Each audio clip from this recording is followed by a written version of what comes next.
Certainly, the US economy is now recovering after many years of slow growth, while the Eurozone is on the verge of another recession and of near deflation. And I think there are many reasons. Some are in terms of macro policies. The US did quantitative easing Q1, Q2, Q3. You've been known as one of the more bearish economists out there for many years, since the credit crunch back in 2007, 2008. If you had to rate the United States economy versus the Eurozone today, what kind of scale would you use? Or are things not great in America either, really?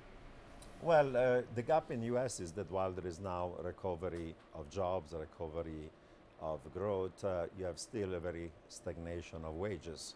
I think part of it is technological innovation, it is capital savings, and it is capital intensive and labor saving. There's also the effects of trade and globalizations.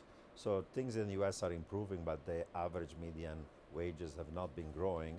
Inequality is rising. The top 1% is getting wealthier and richer, while the rest of the economy is struggling. And that's where the message of President Obama at the State of the Union was, we have to tax the banks, we have to tax the top 1% in order to provide tax relief and also services for the middle class and the working class. 6 years after the start of the Eurozone crisis, technically we've sort of almost come to the end of it in terms of the country bailouts, but now people are waking up to the fact that Europe has sort of effectively sleepwalked its way into a state of torpor and perhaps even a deflationary spiral.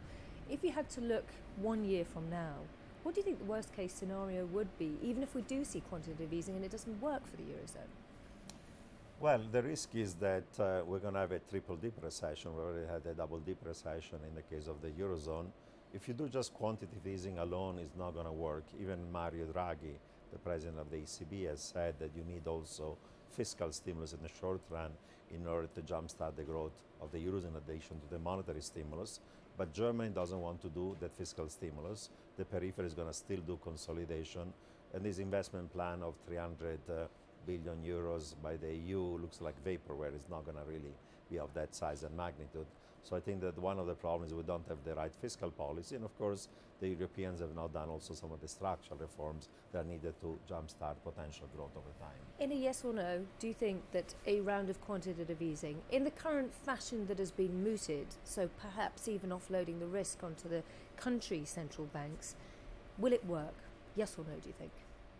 I would say yes, in the sense that it's better than not doing it, because if you don't do it, you're going to end up into another recession, another deflation. Alone is not going to be sufficient.